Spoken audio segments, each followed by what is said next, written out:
Orange's turn to bat. Greetings and salutations, Dota fans. Welcome into this broadcast of the G-1 Champions League. I'm AC, joined by Loda, and we've got a real interesting match on the way, and I'll tell you why. Let's start out with Orange. The Malaysian Sensations roll into play today, a different squad from that which finished in the bottom half of the standings at the International 2. They've added the star power of Ohio and Net to their lineup at the end of January. Now they're a squad reborn, but one which is still directed by their original core and led by the indomitable Mushi in both the one position and the captain's chair. Since the addition of Net in Ohio, Orange has given the world good reason to believe they're even better than they were before, finishing first in the recent GEST Challenge #1 in 2013 and hanging an ugly 3-0 trouncing around the necks of LGD International in the process. Now today is as they take on a fairly mysterious team and Rattlesnake. And what's a mystery is the fact that, I mean, they're a team that is just now beginning to really get out and play a lot, but they have a lot of star power. But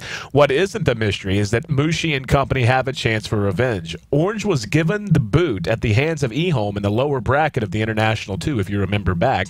And who was at the center of that eHome squad? A guy named Lanham, the captain and progenitor of Rattlesnake. So a grudge match on the way. Rattlesnake, the upstart new team of old veterans, rolling to play today, riding high on their Phase 2 trouncing of MUFC, who was favored in that match. But prior to that, Rattlesnake was an unproven squad who was really more or less off the radar.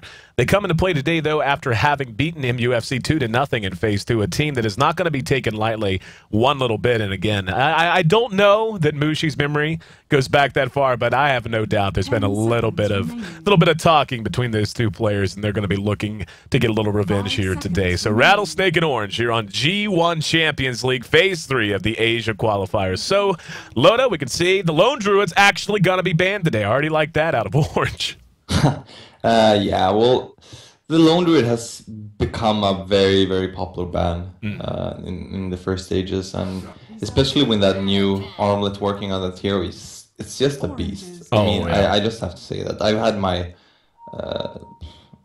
I've always been kinda against Lone Druid, and I haven't felt he is as strong as everyone says, but I mean, he really is. And as I said, with this armlet, even if you lose the early game, even if you can't go for Midas on the bear, that usually a lot of players like to do, they just slowly go for face boots and armlet, and then once they enter the mid game, they will still be really strong because that bear is just running around, punching down towers, rooting people. So that ban is very understandable. Bat ban is very standard as well. Bat is one of the strongest heroes in the game. He can decide fights just as he wants. NA is very, very highly favored, especially in the Asian scene. In Europe, I feel that teams sometimes overrate him because they don't play as well with him as they should. Right. And I mean, we are that kind of team as well. Sometimes we pick heroes that we don't really love playing with, but somehow we think that they're supposed to be picked, if you know what I mean. Yeah. But I still think it's quite standard bans. The only thing I'm surprised by is this clock second pick, but I'll tell you what, that would surprise me, but you weren't a part of the last time we broadcasted Rattlesnake. Kabu plays a monster clockwork. And when I say a monster clockwork, I'm talking hooks for days. I'm talking he's hitting hooks from the well to confound the team fight of the other team. And that's exactly what we saw all throughout Phase 2. When Rattlesnake was making their really, I mean, for all intents and purposes, it was their professional debut in terms of actually playing against teams in a tournament where something mattered. So picking up the clock here, it doesn't really surprise me. Clock's becoming one of those picks that is really just very situational. Now with the Juggernaut and the Shadow Demon, I really like what Rattlesnake is putting together right now. They've got a lot of lane versatility, but they're going to be able to fight really well in the mid-game.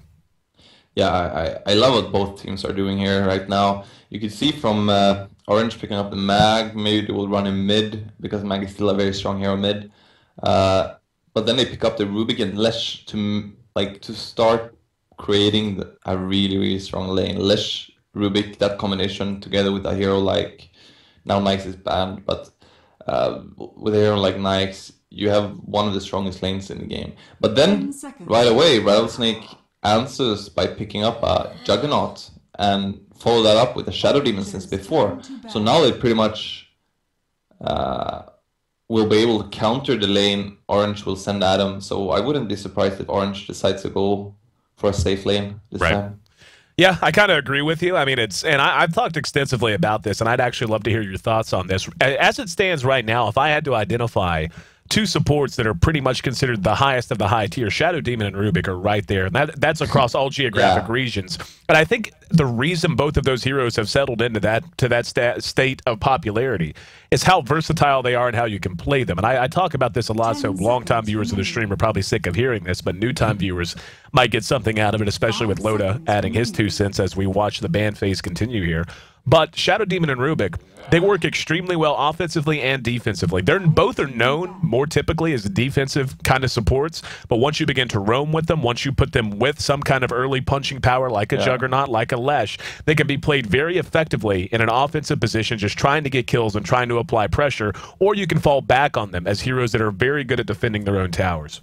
Yeah, but you're completely right there. I mean, as you say, the reason why they're so highly rated right now is because of just as you say, how much impact it can have in the game. I mean, Ruby can steal some awesome ultis and turn a complete team fight just by positioning himself right. Or even if he doesn't steal anything, the opponent has to play according to Rubik. So even if they initiate, sometimes they have to do a different kind of initiate because they don't want Rubik to steal the ultimate. Right. So it's just a great hero. SD, he works a bit defensive as well. I mean, he can do those clutch saves that turn team fights completely when you're able to. I mean, for example, yesterday I watched Fnatic versus Sim Liquid, and there was a fight where Era was saved, even though the Laguna Blade was already in the air, or Finger of Death. He was still saved and dodged the ability by the Shadow Demon. So that just says what Shadow Demon can do. And I mean, it's just a great hero. Absolutely. And another great hero going to be our TA. She's picked up in 4th position here. TA is one of those heroes that I'm really enjoying watching the way she's evolving within the professional scene. For a long time, she was considered first pick, first ban. That kind of caliber, she's really fallen off. She's been kind of nerfed since then, and that's combined with teams just really figuring out how to deal with her a lot in all stages of the game. But anytime you see a TA come out, you can basically be guaranteed that you're going to be seeing a very active mid-game. That's just what the hero wants to do. She wants to get out. She wants to fight as quickly and as often as she can. And looking at what Orange banned out in the Tinker, the Brew, and the Lina, I mean, Lina makes a lot of sense with the Shadow Demon. You don't want to have the Light Striker Ray to follow up the disruption in terms of just pure lane dominance and being able to apply pressure early with those two moving together. But the Tinker and the Brewmaster band tell me that Orange wants to fight. Those are two heroes that you can't fight into. You cannot fight into a Brewmaster ulti at level 6. You cannot fight into maxed out March of the Machines. So, and looking at, I mean, already on both sides, it's very mid-game centric. So this is going to be a game, Loda. I suspect we're going to see a lot of kills probably coming out pretty early. Yeah, I agree. And I think this is very interesting. I kind of feel this is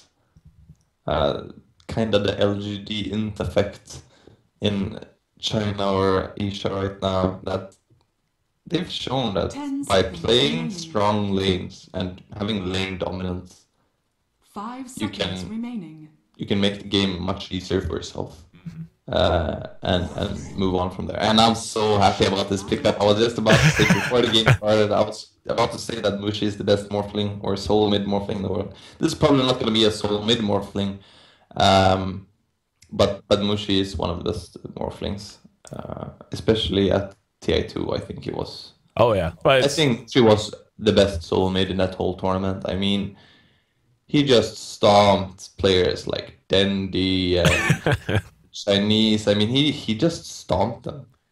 Yeah, Mushi known as a bit of a playmaker, to put it lightly. I'm actually really excited, too. This is the first time I've had a chance to broadcast Morphling since he was nerfed. Like, I seriously have not seen him played in a professional game that I broadcasted in something like 4 months. It has been a long time. What is this career?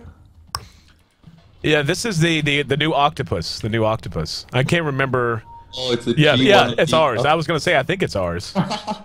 Oh, that's really cute, actually. Yep, the G1 Octopus. I don't know if I should say that's cute. It's fascinating. Yeah. It's interesting. Looks like we're getting a little bit of lag, and that'll give me a moment once again to thank each and every one of you for being a part of our broadcast here today. I'm AC, once again joined by Loda for the broadcast, and moving into game 1 of this best of 3 between Orange and Rattlesnake, a grudge match, which, and you'll hear me mention this once or twice, I love trying to find the little storylines that don't get talked about a lot. And the one that stands out, of course, the fact that Orange was eliminated by eHome, led by Lanham at the International 2. And to my knowledge, this is the first time those two players have met up again in a professional game. So, little bit of chance for revenge for Orange. Knockout, or at least to make Rattlesnake's path through Phase 3 a little bit more difficult, if not knock them out entirely. Yeah, I think this is going to be a really interesting game. And as you said before, I haven't seen a lot of Rattlesnake. I didn't see that last game where Kabu played a great clock and so on. But I mean, I know some of these players, and I've heard a lot of good things about Rattlesnake, so it's going to be interesting to see if they can actually beat Orange, because Orange is a extremely strong team. Oh yeah. This KYXY, he was part of Orange before. They made a team, but he was more of a sub. But he was always very skilled individually. I played a lot with him, and I spoke a bit with him about the team and stuff. But I'm happy for him that he's in this team right now. I think he needs... now that he got a secured spot on a team, I think he will keep improving as a player. Oh, he's yeah. becoming better. And he's still quite young as well, I think. And then Ohio, of course, known as a very good solo mid player, and then Mushi as the carry. So I would say Orange has a really great... I mean, their lineup is really good. Yeah, I agree. I'm just going to say it's going to be interesting to see this TA as well. I mean, as you said, we haven't seen much of TA. I don't think she's bad or anything. I think she was a little bit nerfed, but she's still very good. And it's going to be interesting to see if they can use her. Yeah, she's one of those heroes that I'm 100% on board with you. I don't feel like she just got nerfed to the point that she is just not played because she's bad. I think teams are just getting away from her in general. They feel like they could probably get a lot more out of running more high-tier supports like a Rubik, like a Lesh, like a even a Clockwork now, and so on and so forth. You know, there are just so many supports, and those three really, Rubik, Lesh, and Shadow Demon, are probably the three most commonly picked supports in the current state of the metagame. You just see them come out. They're either picked or banned almost every single game, and for good reason. But we'll run through our lineups as it looks like they are going to retreat. We're not going to have any fights so far. Starting on the side of Orange, we're going to have Extinct handling our Leshrac. We'll have Mushi, the captain, and the superstar of Orange playing on Morphling as anticipated by Loda. The newest addition, or one of the two newest additions to the squad, Net, will be playing on Rubik. Magnus will be handled by KYXY, the talented young player Loda was just singing the praises of. And TA will be played by Ohio, the second of those two players who just joined Orange back at the end of January. On the other side of the river, Lanham, as mentioned, the captain, the progenitor of Rattlesnake. He's going to be handling our Lion pick. Jugger will be farmed by Icy. Gonna have Kabu, as anticipated, on our Clockwork. An absolute monster Clockwork. Playmaker all through the entire second phase. Really looking forward to seeing his performance on this hero once again. Shadow Demon, going to be played by Sag. And farming the solo top's going to be Luo. So, we didn't talk a whole lot about the lanes.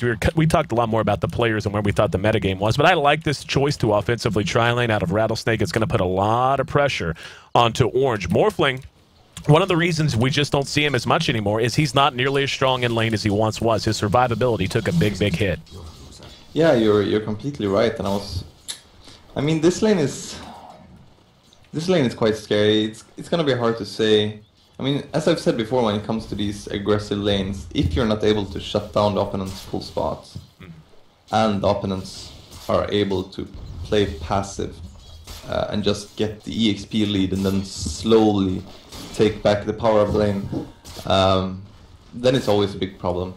So it's gonna be interesting to see how they're gonna handle this. That Orange are pulling the creep spawns, getting the EXP, and maybe they will try to go for pickoff. They're moving around right now. They were trying to do a second pull. This will end up pushing the lane, as that's equivalent to a single pull. Now we're going to have a disruption. And the follow-up Earth Spike. Oh, what a great split Earth from Lesh. Don't think it's going to be enough. It will be.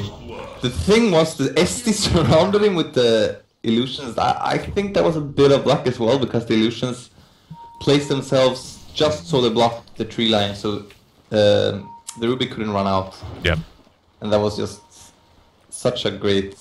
I thought Lesh had bailed him out. He had a great split Earth. It just wasn't enough to get the Rubik away. So First Blood does go the direction of Rattlesnake, and you know, this is where things start to get dangerous. You're already on a hero who had his survivability take a pretty big hit. He's not known as the best tri-laner in the world in Morphling. Giving up one death, not the end of the world. You really can't afford to give up another. Now just look at all these creeps from that single pull that they forced whenever they did invade the enemy's jungle. They're going to get a lot of experience here. They're going to be able to get a lot of gold. Yeah. At least they were able to anti-ward right away. But they did have to use 2 sentries for that. And you can see that Rattlesnake has perfect vision now. Or almost, because they have one ward, the offensive tri-lane there, that won't be countered for long. So they will know what's happening in this lane. I want to see what's happening on top lane right now. Taking a look at Magnus and Luo. Mag sitting at 10 last hits, Luo's at 12, so going about as you would expect. Mag's actually holding his own, but as we know, and we see this all the time, it's going to start to get real hard as he gets more stacks on Necromaster. He's already up to 12, and he's going to end up just doing so much right-click damage, even in these early levels, that Mag will have a hard time standing. In the meantime, bottom, Rattlesnake going to move back into the enemy's jungle, moving as 3, and yep, just going to go ahead and take over the camp again, drop themselves a sentry ward, and they're doing a great job of executing on what you had pointed out, Loda, just making sure that they kept control of this jungle and didn't allow Mushi to have control over creep equilibrium. Yeah, exactly, but that's what I mean, because now Net is level 1 on Rubik still. I mean, he's gonna get level 2 very soon, but now the EXP is very even on this lane, and that's just exactly what I have to do. You don't want to get let the opponents get the XP lead on the offensive tri-lane, and they're handling it well with that early pickoff. We can see level 2 now on Lanham. He's almost level 3, having both Hex and Earth Spike to draw upon. He's got a full mana bar, so we'll be able to use both of those abilities if they engage again. Icy's got 2 points into his Blade Fury as well. And now one of the questions becomes, how is Icy in particular going to play this? Are they going to drop a healing ward at some point in the future and just try to push and then dive? Or are they just going to try to keep the status quo going? I mean, given the Morphlings at 13 and Juggers at 13, that's actually a win for Rattlesnake, given that they're breaking even in a melee versus ranged and in an offensive tri-lane versus a defensive tri-lane. Yeah, I think they will just keep playing this safe, making sure they have control of this lane. Just to wait for some levels and items from the clock and the SF, and then later on move S5 and press towers with the healing ward. That's what I think they will do. What I find interesting is this Chinese, they like to play the clock mid. Yeah, and well, and it does. It works. And it's it does really well, and I'm a bit surprised every time, but I guess it works. I mean, now he got 2 runes, he got the DD rune, and now he got a region rune, so it's easier for him to take control of this lane, but still Icy going to be engaged upon. They thought about following it up, both teams actually. Looked like they were going to start a fight there, but Icy held the trigger on Blade Fury. Back to mid though, I mean, Kabu's a beast, man. He's sitting on top of the CS board along with Luo. He's got 26 in mid against the TA. Now TA is one of those heroes that, much like a Shadow Fiend, the longer that she's there, the harder she gets to deal with. Starting at level 1, I mean, yes, Refraction's nice, helps you with last hits, but hold on, Disruption. They're going to go for it. And, oh, wow, Earthspike caught 2. They may get 2 of them. There's a follow-up Hex as well. Not going to be able to use the telekinesis. They drop him back down, and they may get a return kill. They will. They go 1 for 1. Rubik traded for Jugger. Not the best trade. And Lanham playing YOLO is going to be cleaned up. What was he doing? Sag, the same thing. Beautiful splitter. Triple kill for Mushi. I have no idea why the Lion and the Shadow Demon thought they could stand and fight there. They should have run for the tower. Instead, they end up feeding 3 back for 1. And Orange on top after a triple kill on Mushi. Yeah, I just think they saw the low HP of the Morphling and felt they could pick him off if Lanham hit a stun, since it's the level 2 stun. But I mean, there was just too many creeps there. I think it was the wrong decision to even try to do that, because even if he hit the stun on Mushi, it's not even 100% sure they would kill him. And they would most likely die either way. And since he has 2 of those points in Morph, and he had mana as well, he would have been able to survive either way. I mean, even if you get stunned with Morphling, you can still Morph. So that was just some bad decision making, I think, and it's too bad for their offensive trialing. We will see if they're going to be able to take control here. But I mean, nothing is decided yet. They're doing really well in mid. They're doing really well at top. And as you said before, as long as they're doing okay on bottom. Yep. Uh, I'll tell you what the shame of it is they were in such great shape. If they go 1 for 1 there, that's actually okay. It's not the best trade in the world going Rubik for Juggernaut. And Lanham had it. I have no idea. I was stunned by the fact that Lanham turned and decided to auto attacks. Lanham and Sag both had a clear path right back under the tower, and their eyes getting a little bit bigger than their stomach and costing them 2 return deaths. I mean, it's like you just hate to see that. It's a mistake that it doesn't matter who you're a fan of. It's a mistake that you hate to see professional players make because it's such a big turnaround just from one small little mistake in terms of shot calling, in terms of determine, because somebody had to call out engage. You know, someone had to tell them to do that. And hard to tell who, but Cabo continues to do really well here. TA, not to sleep on her, is being played very well by Ohio. He's got 30 last hits and a haste rune. Now, I was actually going to say, with this haste rune, he just runs down and drops a side trap. I thought he might take a chance and run towards bottom to maybe catch Rattlesnake sleeping. Looks like they're going to play a little bit more defensively. Orange, on the other hand, they've rotated their Rubik up the top, now applying some pressure to Luo. Yeah, then the mag is soon level 7, and if they just get a pick off on that SF, he's for sure going to die. Yep. But he plays it safe. He's got his Trank boots up, a wand and a bottle, so he's got a ton of regen to draw upon. He just has to make sure he's not bursted down. Rattlesnake now got to go back into the Radiant jungle, look for a target. Not going to find anyone. It's just Mushi and Extinct now in this bottom lane. Looks like they're going to go ahead and set their sights on mid. Lanham, as well as Sag, giving the old end around. Doesn't look like they're going to spot much of anything. Maybe just going to pre-rune this bottom rune spot. That's going to end up leaving Icy there to soak up some solo experience. And at top, it looks like they really want to dive this, like they're really considering it. Mag is level 7, so he has an RP, and he's got help on the way. Yep, here's the haste rune. Thought for sure we'd see Ohio get something out of this before all was said and done. Luo going to be the target. Refraction is up, and waiting on Mag to initiate, most likely. Yep, now he's going to show his face. Here we go.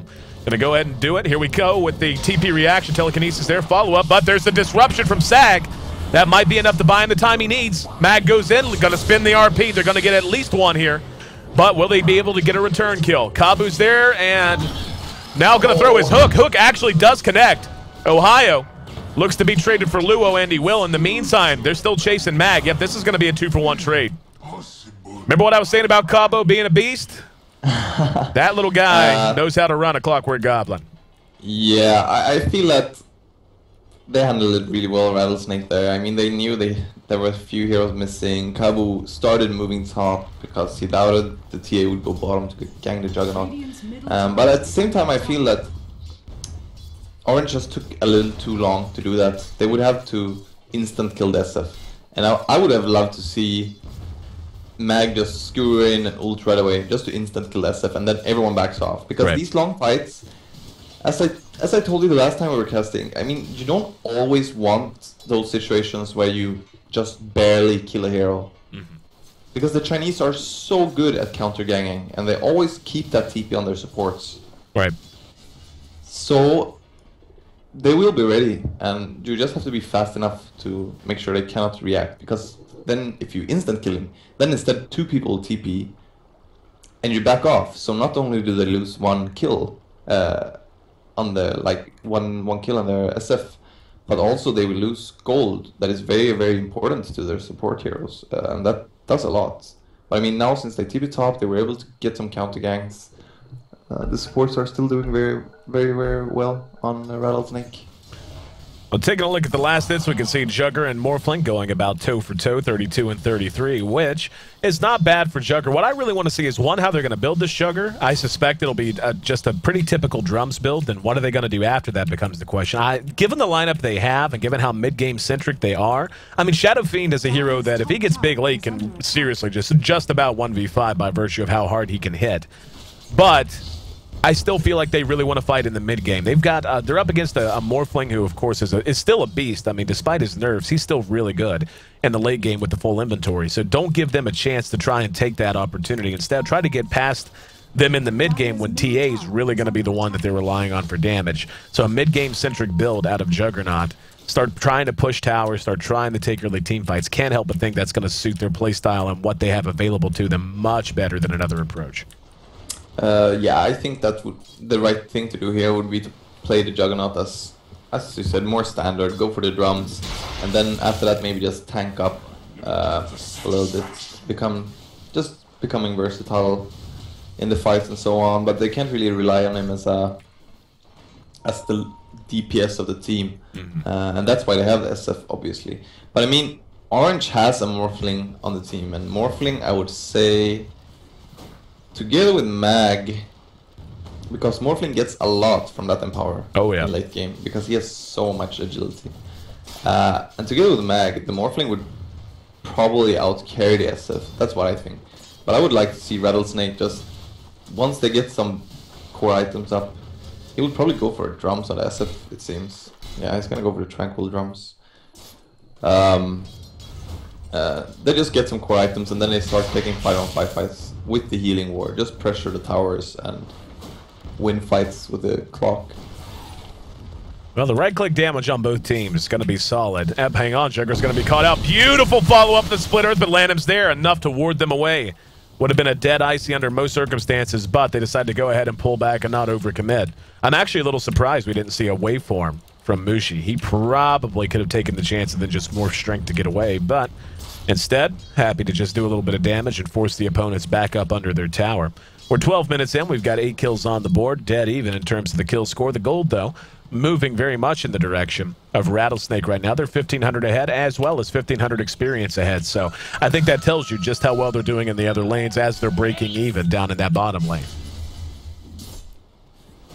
Yeah, and it seems like this clock is just going to go for a big tanky build, and he's now moving top with a haste and KY twice. Oh, he's going to spin his RP. Luo caught by it, but here comes some help. He will be able to skewer himself almost the way they do manage to get one disruption off. And Luo blew his ulti. Now with the Shadow Race, there's another good hook out of Kabu. Kabu moving across the map, using that haste rune he had bottled up. And they managed to make it a 2-for-1 trade as Juggernaut dies at bottom. So they get a 2-for-0 trade at top, but lose 1 in bottom. In the meantime, now we're going to see a dive on Lanham. Waveform from Mushi, not going to over-pursue, though. Does not pursue past the tier 2. In the meantime, though, Rattlesnake beginning to melt down the creep wave and go to work on this tier 1 top. There are 3 from Orange in the bottom lane if they want to try to counter push. Doesn't look like that's what they want to do. They may just defend here. They have used the glyph. RP spent by KYXY. And, yeah, it looks like Rattlesnake is just going to go ahead and pull back and not overcommit to bottom. Or to top, rather. Yeah. Yeah, and I think that Rattlesnake are playing this correctly. I mean, of course it sucks that their Juggernaut is dying on the off lane, but he's still not going to be the main carry. Yep. The only issue for them is that Mushi is getting some of that farm that you don't want to give him, but at the time they're countering every situation on the top lane, and they're already winning mid lane, so they're still having good control of this game, I would say. Taking a look at the CS, we can see Luo. And I think this is a bigger worry to me. Like I would say that at this point, Orange has better reason to worry about Luo than Rattlesnake has to worry about Mushi. I mean, Mushi, an amazing player on a great hero, but that hero did take his hit in terms of balance. And he just peaks a lot later than he used to. He peaks a lot later than a Shadow Fiend is going to peak. And Shadow Fiend's sitting in a pretty good shape right now. He's 1-1 and 2, has been part of a couple of kills. So he's doing well in terms of CS and in terms of pure experience. 5-6, Rattlesnake leads there. And at some point, and you see this so often. He went for the Shadow Blade on that stuff, it seems. He didn't go for the drums. He's going to go for the Shadow Blade and try to get some early aggression off. I was actually anticipating that on the Juggernaut, but seeing it come out makes a lot of sense there too. And yeah, we've got poor Ohio. He's cornered out. He's getting Shadow Poison stacked. There go the cogs. And now he's going to run for it. 4 stacks of Shadow Poison. And now he has to meld again. They know where he is. And now, yeah, he's actually going to go ahead and re-engage on Kabu. Wow. In the meantime, bottom, looks like we're going to have a couple of deaths on the side of Orange. I was watching Ohio be cute. Guess I should have been watching Rattlesnake be awesome. I think there was just a Shadow Blade initiate by the Shadow Fiend. Orange had no idea what item Shadow Fiend had, and he went in there, used the Requiem, it seems, and since Orange were at their tower, was not much they could do. I mean, where that Shadowblade pickup is so great when you buy it straight, and the opponents have no way of knowing you will have that item soon. Yeah, it doesn't surprise me again. I mean, the lineups, I don't see any reason for Rattlesnake to give Orange any room to really operate here. They're going to have an advantage. I feel like, I mean, the laning phase is beginning to break down now. But you have to give at least 2 of those 3 lanes a win to Rattlesnake. And the other basically broke even. 102 last hits on Shadow Fiend. He's got 102 last hits at 16 minutes, Loda. He's got some pretty damn good farm. He's going to continue to just get bigger and bigger and bigger. And Mushi's not going to have the punching power to deal with him at about 25 minutes. He's just not. Yeah, you're right. And SF is one of those flash farmers, so-called. He will farm extremely fast in the mid game. If he gets a good start, he will keep getting that CS, and it's gonna be interesting to see how Orange want to handle this, because Mushi seems to be going for the Skull Lincoln's build to begin with, or something. Oh, there's gonna be a demonic purge spin on KYXY. He's gonna skew her away. Are they gonna pursue? Nope. They are going to wait on their creep wave. They're applying some pressure up here. Now, the one thing Orange has to rely on is they do have an immense amount of team fight. They do have the ability to take fights in big ways if they can get their opponents grouped up and out of position. So far, though, Rattlesnake just seems to be one step ahead. They're getting towers down before Orange really has any time to react, and just forcing the Magnus off there. Now they're going to just TP back and stay safe. That's Lana making his way back towards mid. Kabu is going to be caught, but no, now the counter initiation, and Ohio gonna be the next trophy on Kabu's mantle. Kabu is a beast, man. I'm telling you, the guy is quickly becoming one of my favorite players here in G1 League, just because of how patient he is. We saw there, he threw the cogs down, he almost died, but he had help on the way. Very patient, didn't overextend, didn't try to run, instead just waited for the game to come to him, and got another kill on a very high value one, and bringing down TA. Now the final tier 1 about to drop from Orange. Down it goes. And that gold graph beginning to get pretty ugly. We're talking 5,000, the advantage of Rattlesnake now, in excess of 5,000, closer to 7,500 in terms of experience. Yeah. And Orange is just having a very bad time right now. They don't really have the heroes to be able to take the team fights at this point, I feel. Because I mean that Rubik is 700 HP, the Lesh is 644 HP. I mean, sure, they have some damage from their spells, but they will just die so much more quickly. And I mean, if you look at this clock, he's gonna go for the Aghanim.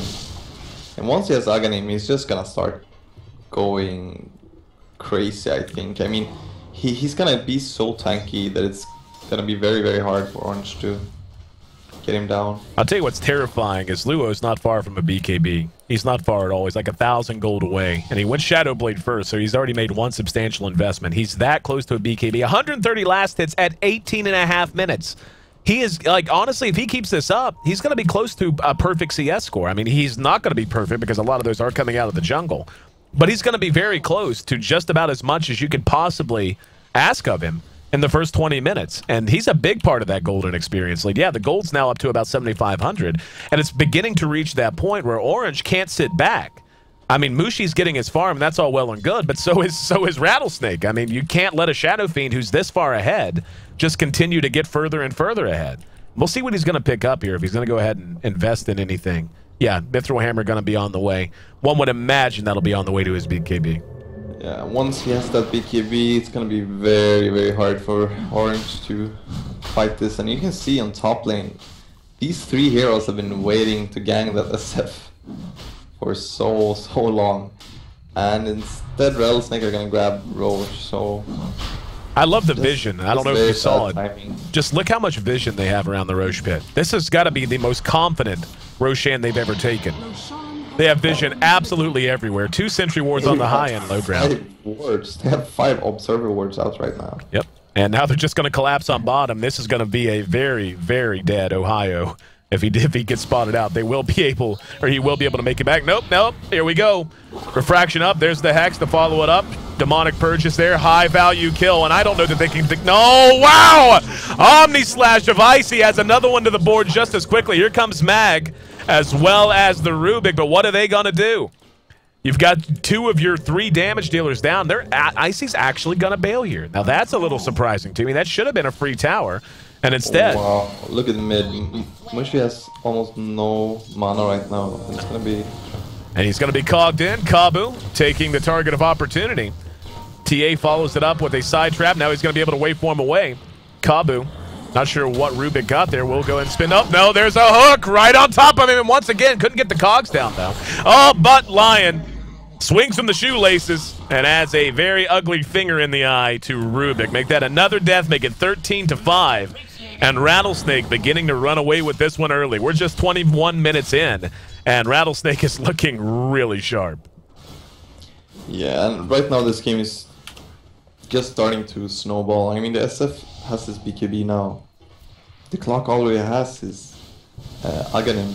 And even the Jug is not so weak. I mean, he has Face Drums, Medic 1, Ayasha, and I mean that's quite good for where he was on the offensive tri-lane. So Rattlesnake have very, very good control of this game now, and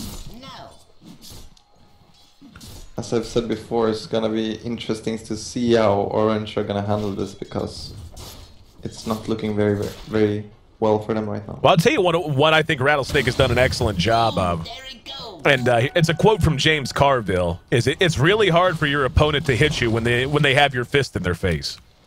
And I feel like Rattlesnake's done a great job of that. Orange has a team with the Leshrac, the Mag, the TA, etc. And you know, one thing that is cool about Morphling is just because of how effective Waveform can be in doing AoE damage, he can show up and fight a lot better than a lot of the ultra late game carries can. So even he has mid game potential to a point, even if just as a nuker. But despite all that Orange has that they could have been pouring on, you know, looking for the reverse polarities, following it up with Split Earth, with Side Trap to slow them down, so on and so forth, they haven't had a chance to do that at all. Instead, they've been on the back foot, sitting on their heels underneath their own towers, being engaged upon by Rattlesnake, and just taking away that initiation advantage that Orange had drafted in their composition. That alone has made this composition feel very, very thin.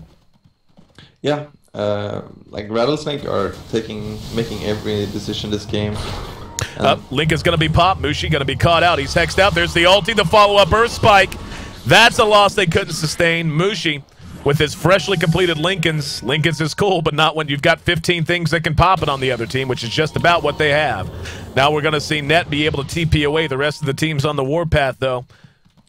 And Magnus forced to scamper underneath his own tower. Up, did I hear a hook? Did he? I heard a hook. I didn't see what he hit. He missed it on bottom. He tried to pick off the mag. But the thing is, Orange are investing so much money into TPs as well, like on their supports. And as I said before, that does affect their game a lot. I mean, on bottom lane before, they tried to TP bottom to save, I think it was Ohio, but they TP'd in too late. And the Lesh even died, he didn't TP in, but the Rubik TP'd in. Now later, they were kind of building up a bait with Mushi, but Mushi died right away. So they had to TP out. That's actually the second missed hook from Kabu there. Sorry, 1 second loaded. Looks like we're going to have a fight breakout on us. Kabu rarely misses hooks, but we've seen 2. Now he's probably going to throw another one out because he's got an Ags and he can throw it 1,000,000 times every second. Tier 2 tower down to half health. And you can just look at the positioning right now of Orange. Scared to even be on the high ground against this lineup. Scared to be spotted by Kabu. Scared to be spotted by Juggernaut, who will have an Omni Slash ready to roll. His movement speed through the roof with the phase boost plus the Asha, so he'll have no problem closing gaps as needed. BKB is done on Luo. And Luo just about to have level 3 ult as well. He's almost level 16. This is one of those games where, I mean, obviously, there's going to be options when you have a Morphling on the team. But just given how much map control they've lost, that's one of only 3 remaining towers that they have up that's now down. The first of the tier 2 is gone. And the positioning they have to find themselves in constantly, it makes it hard to imagine how they're going to be able to bounce back here, because now Rattlesnake just falls back and farms. Roche is going to be up again in about 6 minutes, and they're not going to be able to outfarm Rattlesnake in the next 6 minutes. No chance. Yeah. I mean, I don't like being the negative guy when it comes to games like this, but It's just so hard for Orange to get it back into this game. I mean, Rattlesnake are not making any mistakes right now, and they haven't been for the last 10 minutes or so, and they know that Orange are the ones who have to make a lot of plays to turn this game, and it's gonna be interesting to see. They're gonna gang the clock top, and that this should be a kill. Kabu, wrong place, the wrong... Wow, RP spent just to clean him up. They should be able to get him very easily, and they do. But, I mean, clock's going to be down 60 seconds. RP, I reckon, is worth it. Just seems, I mean, that's a 100-second cooldown on that ability. And I guess they just feel confident enough that Rattlesnake's not going to be able to push without that clock, that they're not all that worried about it. But that's a nice step in the right direction, using smoke and trying to get a high-value hero off the map. Yeah, but I mean, this is exactly what they have to do, and even if they have to invest so much, like the RP and stuff, into this kill, you have to be happy about the small things sometimes. And they have to get a couple of these pickoffs off to be able to get back into this game. Looking through the inventories, TA making her way to a BKB as well. She went drums first, and haven't really seen that often. I mean, you'll see drums on TA once in a while, but it doesn't come out, at least in the games I tend to cast. You don't see it all that often. Usually you'll just see something like a very quick blink or a phase blink right up to a BKB. But getting the drums up now, not too bad of a call, especially given the BKB is still going to be up at a reasonable time. On the other side, I really like what Lanham's decision was with his item. Love seeing Lions, and I say this all the time. There are a few heroes, particularly though, Lion, Rubik, and Lena, I love seeing pick up a Blink Dagger. I feel like that extra bit of mobility just gives them so much more potential to be played, not just as heroes that can work well in a team fight, but it can honestly be used as a form of initiation. If you're able to blink in and catch 2 or 3 with an Earth Spike, that's often all the initiation you'll need. Yeah. And I think they're doing this completely right by they play the SD as the first support. I think they may have switched that around once the Lion Rolando got his Blink Dagger, because now SD has been able to pick his 4 stuff up as well. So their supports are quite strong, and their carries are really strong. I mean, if you look at Orange supports, they have boots, magic wand. That's about it. Some smoke, yeah. some dust and some smoke, basically. Yeah. And I mean, there's not so much more they could have at this point, because as I said, they have to invest into TPs, and they have nowhere to farm, and they're kind of on the defensive right now, so they'll just have to win those fights.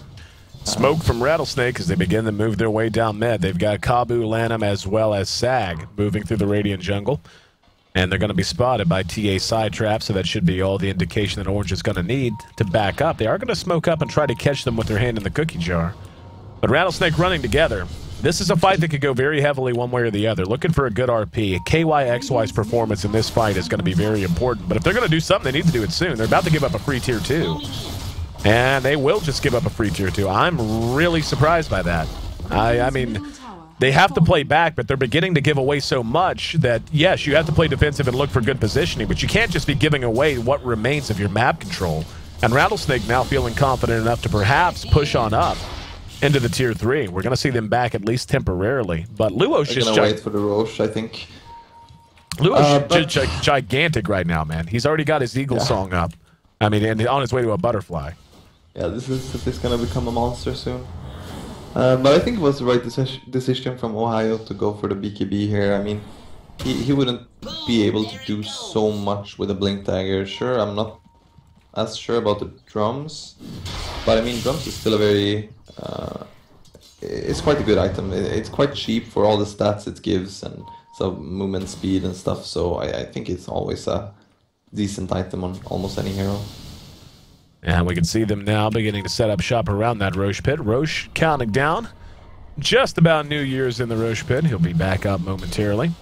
Luo has 2,200 gold in the bank. His BKB, his Eagle Song, as well as his Shadow Blade. And now, Mushi down in bottom. Don't think Pee-wee is just going to be able to replicate away, so no problem there. The rest of his team going to move and catch Icy. Icy going to be skewered back. Now telekinesis. Will be able to spin. Is he going to be able to get away here? He's got a ton of movement speed. There are the phase boots. And he's actually just going to TP away after using Manta. Very big missed opportunity there. Not being able to get him off the map. Now Mushi going to be spotted out looking for a hook. Kabu's going to connect. Catches Mushi, gets the cogs down. He can't get out. He's stuck for the moment. Uses his Ghost Scepter. Looks like he decided to go ahead and go for your shotgun build. The F-Blade, haven't seen that in a long, long time. But for the moment, Roshan occupied by no one but Rattlesnake. And again, the vision. No vision whatsoever in this entire area for Orange. Yeah, and the thing on top lane was they could have picked off the Juggernaut, but they didn't see the rest of the team from Rattlesnake. So since they were not able to kill him right away, they went for the safe decision and backed off. And I mean, just looking at the situation, some people would probably say that why didn't they just go for that kill? But I understand them. They're playing a very... There's no room for a lot of mistakes, and they can't have one of those gangs turn into the opponent's favor, because then they will lose racks. Getting that gem up on Kabu has absolutely killed Orange's ability to really play confidently. They just have no vision anywhere on the map. And Kabu, a hero who can aggressively counter-ward, he's going to be able to get himself out of trouble, and he has been so far. Yet another pause. So while we have this pause, just past 31 minutes, I want to thank you guys for being a part of our broadcast here on One More Game TV 2. If you're just tuning in, this is game 1 of this best of 3 between Orange and Rattlesnake here in Phase 3 of the G-1 Champions League Asia Qualifier. We'll be back every day for about the next 10 days. We got a lot of Dota ahead here in the G1 Asia Qualifier, as well as the North American European Qualifier, and you'll be able to see Loda in action on the different side of the microphone in that tournament, so make sure you keep up with him. Where can they find more about you, Loda? You could always follow me at Twitter, which is @LodaBerg. Follow my stream, which is twitch.tv/liveandletloda. And of course, like my fan page, which is just Live and Let Loda on Facebook. I'm working on doing more with my YouTube channel. It's LodaBerg as well, but there's not so much up yet. But yeah, you should keep an eye out for that as well.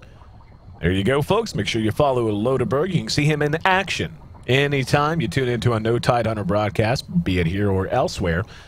And yeah, lots going on, man. April's gonna be a busy month, and I'll tell you right now, D2L playoffs. We just announced the details yesterday. It's gonna be April 9th and 10th. I can't even begin to tell you how hard it was to even find 2 days that most teams could play in April, let alone to get them to commit to it. There's just too many games right now. I mean, and every tournament.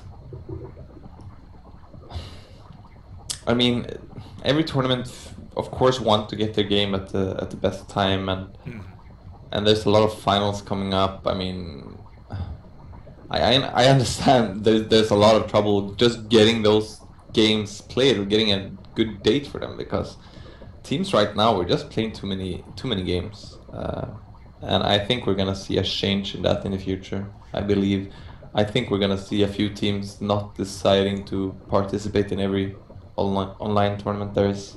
Yep, I agree with you. I think you're going to end up seeing a lot of these. Basically, it's going to be escalation. You're going to see the big tournaments going up in prize pool, and the big tournaments basically being the only ones that most players will commit to. Yeah, that's what I think. But for now, we've got this tournament right in front of us. And Junker's Illusions, chopping wood there on the tier 3. Doesn't look like they're ready to abandon this. Here comes the healing ward. Luo's there, leading the charge, hitting from the low ground. Eats a little bit of damage. He has his butterfly up and an Aegis, that fresh Aegis. And, oh, never mind, thought Kabu shot that the other direction. They're just going to play this safe. Back all the way back out to the steps for the moment. That tier 3 is below half health, so Mag does have his RP up and ready. He has his Ogre Club, but still nowhere really close to his BKB. BKB still has a 10-second instance for Ohio, so he'll get full use out of that. Or Rubik and the rest of the support's pretty po right now. Mushi's actually not far from having his F-Blade. Only about 600 gold away. And going F-Blade after the Lincoln Sphere, I don't mind it much at all. I mean, F-Blade gives you pretty good stat gain, and of course the shotgun damage that you can rely upon. But at the same time, it may end up coming out just a little bit too late. They lose racks here. It's just going to be so hard for them to ever have a chance of getting back into this game, given how aggressively Rattlesnake can play this lineup. Here we go. They move up. A little bit of spam, shockwave spam, and otherwise. Trying to ward them off. Tier 3 will drop. They're going to have to engage soon. Otherwise, they're going to end up losing a melee racks. Tier 3 lost more or less for free. KYXY still looking for a good RP. Rattlesnake not giving them the opening, staying spread out, making sure they're not caught in an AoE. Mostly just Ohio KYXY as the rest fall back. Spam on both sides doing good damage. Now they're going to catch Kabu. This might be the word go. And the Split Earth is actually going to be off the mark. Rare mechanical misstep there. Maybe a little bit of miscommunication as to where he was going to be tossed. And yeah, I think you're right there. And Rattlesnake still not giving up the ghost. And playing a little bit more aggressively now. Not even going to fall all the way back. Still a They're lot. just waiting for that CD on the healing ward. Every time they have healing ward up, they will pressure the racks and the tower. I mean, they used healing ward twice. They were able to get one tower and get the racks down to half HP. So they're playing this right. And here we go. They are going to rush it. There's a replicate on the Shadow Fiend. Now he's down to half health. They may want to re-engage. He's going to be shotgunned. It's a little bit of adaptive strike, but unable to finish him off because of the Shadow Blade. Now just soaking up the heal. Up, no, RP. Going to catch two, but he's hexed down immediately. Land him. Quick on the trigger, and they bring down Magnus and RP that cost them nothing. Kabu going to land a hook that's going to be isolating Orange. Or excuse me, Ohio. Now waveform across from Mushi. They want to try and fight this out, but they're undermanned. Mushi did what damage he could, but a double kill for Icy, and this is going to be for sure the melee racks. TA's forced to spend money on a buyback as well. Money she could ill afford. Lanham's going to re-engage. Caught three! Now he uses the finger, cleans up Rubik. They're going to re-engage back onto Ohio, fresh from the buyback. BKB has been used. Mushi wants to come out and fight, though. Ult going to go off. No! Interrupted by telekinesis. We're going to see the Aegis popped. Rattlesnake may want to counter-engage, and they will. They're going to catch one. That's going to catch Mushi. Ult is there. Mushi's down following the Shadow Rays. Ohio and Net, the only two left standing. And a lot of buybacks, a lot of deaths. At the end of the day, though, oh, wow, Mushi actually bought back again, too. Money again he could ill afford to spend. They've already lost their melee racks. They do keep the ranged racks up, but not exactly a big win there. 19-6, and Rattlesnake absolutely rolling 15,000 gold. Their advantage now make it in excess of 15,000 in experience. Yeah, that was very sad to see. I think there was some kind of miscommunication, perhaps, between KYXY or the rest, or he just tried to go for that initiation himself. I mean, at this point, I would have liked him to play a bit more passive before the racks fell, but at the same time, it's very hard to play these games where you feel that if the opponents just play safe, they're gonna win this. And that's pretty much how it is right now. Right.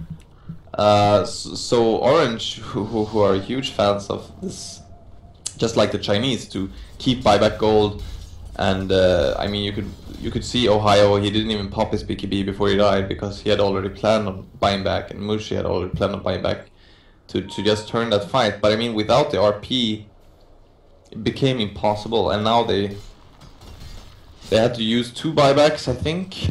They did lose the racks and the tower either way, so I don't know, that didn't work out their way. Mushi have picked up the Ethereal Blade now, but I would rather have seen him pick it up before the fight because he had the gold for it. And sure, it's a risky move because then he won't have buyback. But I feel at this point they have to make risky moves. Yeah. To get back into this game. Oh, Net. Oh, you poor man. There's an RP, though, but everybody's there. I don't know that they have the damage. BKB's going to be used. There comes the ulti. Going to connect to do the damage, and the Omni Slash going through the BKB of Ohio. Finally, he's cleaned up. Mushi forced to run for the tower as he morphs his strength. And they're going to catch him again. Another big blink from Lanham, and follows it up with a Hex. Lanham leading the charge. That guy has been an absolute monster, Loda. The GG's come out. Lanham has been the difference maker, was the difference maker, and helps his team roll to a 23-6 win at 37 minutes in. Lanham, I mean, going back to that RP that he followed up with the Hex. I mean, there was an RP, he had the Hex off, there was no follow-up, just in the shadow of the Tier 3 bottom. He had that Blink Dagger up. He's been hitting 3-mana spikes all game long. Fantastic play out of him, and fantastic play out of Rattlesnake. Yeah. I have to say I'm really impressed by Rattlesnake.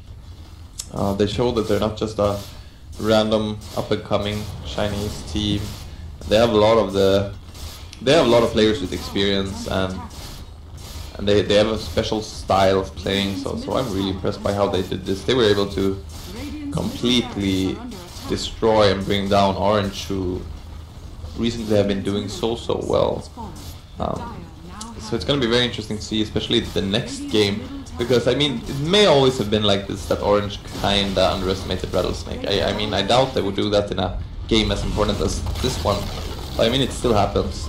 So at least we're gonna know for game number 2 they're not gonna save any firepower. 38 minutes on the money. 23-6, the final kill score. And one very impressive win over Rattlesnake. Rattlesnake, they went 2-0 over MUFC in the Phase 2 round of the qualifiers, looking to make Orange their next big victim. Can they close the door 2-0, or will Orange be able to turn that donut into a breadstick and force a Game 3? We'll find out coming up next. I'm AC, joined by Loda, and you're on One More Game TV 2 for the G1 Champions League. Stick with us. Game 2 of this best of 3 coming up next.